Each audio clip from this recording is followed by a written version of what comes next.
Fourth oral question, Baroness Sugg. I beg leave to ask the question standing in my name on the order paper. My Lords, the Government will publish a new international development strategy this spring that will guide our work for the coming decade and beyond. It will align our development work with the aims and objectives of the integrated review, and will continue to prioritise women and girls through support to educate girls, empower women and end violence, including by strengthening sexual and reproductive health and rights and working to end female genital mutilation. My Lords, UK investments in sexual and reproductive health not only promote health and well-being across the whole of life, they also lead to improvements in education, gender equality, political stability, economic development and indeed environmental sustainability. So a very worthwhile investment. Sadly, SRHR and family planning programmes are extremely disproportionately impacted by the cuts to UK aid. So could my noble friend the Minister reassure me that we will retake our place as a global leader on this issue, that SRHR will be an explicit priority in the upcoming strategy, and that funding will be returned to previous levels of around 4 to 5% of ODA as part of the Foreign Secretary's commitment to restore funding to women and girls? I thank the Noble Baroness for her campaigning on this issue. Sexual and reproductive health and rights are central to achieving the UK Government's manifesto commitment to end the preventable deaths of mothers, babies and children by 2030 and our ambitious commitments on girls' education and on COVID recovery. The Foreign Secretary has been clear that we will restore funding to women and girls. UK plays a vital role in global partnerships and funds to support and strengthen countries' abilities to deliver life-saving maternal, reproductive and child health services. And we certainly regard ourselves as a world leader in this area, and we will continue to be. Global donor support for reproductive health fell in 2020 by $100 million to the 59 low and middle-income countries. That cut was driven by the UK cuts. The place on earth which is the most unsafe for mothers and babies is South Sudan, which I've asked the Minister about before, where 1 in 10 babies die before the age of 5, but the government is discussing a new round of cuts for health support for women and babies in South Sudan. If the government is proposing to restore funding, why is it proposing to cut further into South Sudan? And will the Minister please intervene to make sure that this does not happen? My Lords, as I said, the Foreign Secretary has been clear that we are restoring funding to women and girls. On region-specific questions, I'm not able to answer questions at the moment because that work is being done.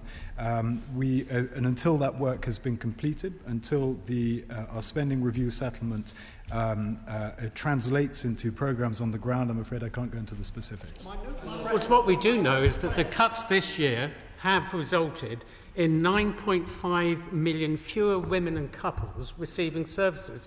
Now, the Noble Lord keeps repeating the assurances of the Foreign Secretary in terms of devoting resources to women and girls. Just how much of that will be devoted to sexual and reproductive health? We want to know the answer. My Lords, we will know the answer. But we won't know the answer until the IDS is published and the allocations are made and the programmes are chosen. But as a principle, the Foreign Secretary has made clear that we're restoring funding, and this House will be, as will the other House, be able to hold the government to account against that promise. My noble friend has said that this is important in order to carry through the Conservative Party manifesto. In that manifesto, we committed ourselves to 0.7% for overseas aid. We have cut that, contrary both to morality and to our manifesto. When can we expect that to return and us to have the shame removed? My Lords, I start by saying something I've said many times, and that is no one welcomes the cut from 0.7 to 0.5. But even notwithstanding that cut, we will have spent more than £10 billion on ODA in 2021, and we will return to 0.7 as soon as the fiscal situation allows. And based on 2020 OECD data, the UK will be the third largest ODA donor in the G7 as a percentage of GNI. We will spend a greater percentage of our GNI on ODA than the US, Japan, Canada or Italy. And forecasts, fortunately, suggest that government will be able to return to 0.7 on aid in the final year of this spending review. My Lords, I wonder if the Noble Lord the Minister fully understands the impact of sexual and reproductive health in many parts of the world. There are large areas of the world where if a woman is infertile, she doesn't have a roof over her head, she doesn't have a meal to eat, she has to abandon the family and is left completely without any kind of support. That is common, and it's not just a matter of children and girls, it's a matter actually of the education of a whole population and better infrastructure. My Lords, we fully understand the importance of this area, and that's why the Foreign Secretary has made the commitment that she has been made. It's why it appeared in the manifesto.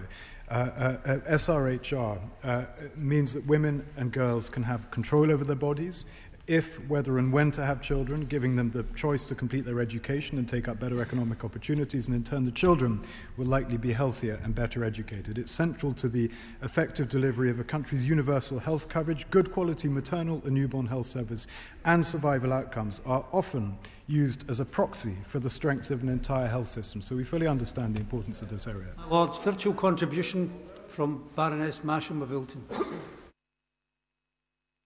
My Lords, is the Minister aware that many countries have very inadequately staffed maternity services, and women who are pregnant and have HIV can get stigmatised?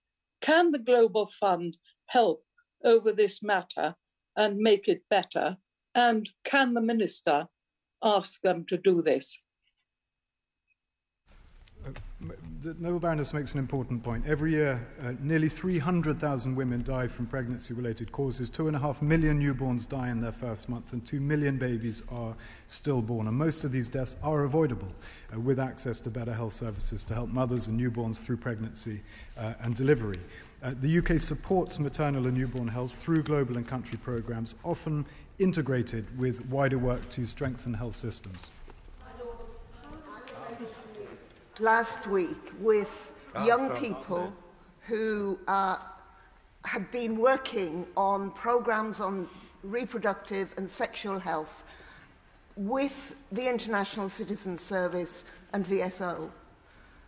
That programme was pulled by the government. Yep.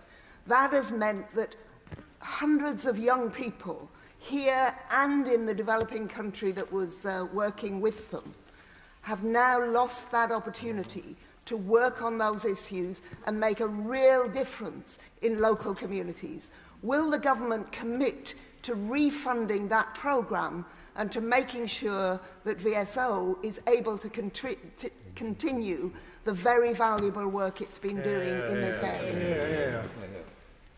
My Lords, funding levels for individual programmes across the FCDO will be confirmed after the departmental planning process taking place over the coming months are concluded. And I'm afraid that is the only answer I can give, but I will take the Noble Baroness's comments back to the FCDO, where I'm absolutely certain they will be met with a nod of agreement.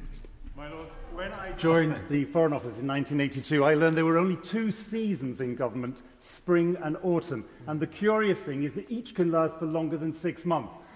Once again, the Noble Lord the Minister has said the International Development Strategy will appear in the spring. Can he at least give us a month? I'm going to go out on a limb here and say that the IDS will be published within what is normally regarded to be spring. But I'm afraid I can't give them a date. Look, my Lords, improving sexual and reproductive health and rights is among the most cost-effective of all development investments, giving personal, social and economic benefits, as well as helping to stabilise population growth and reduce poverty. So could I ask the Minister the same question as the previous Noble Lord? When will the international strategy be published and the Minister's promises fulfilled?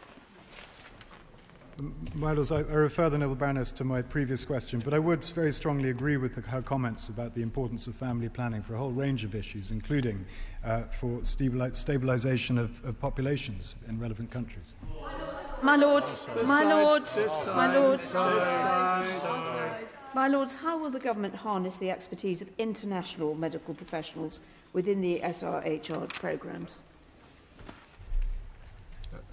My Lords, most of our programmes across the SCDO are delivered through trusted partners on the ground. Where we don't have the expertise, we look for that expertise, and health is one of the most obvious areas where that's important.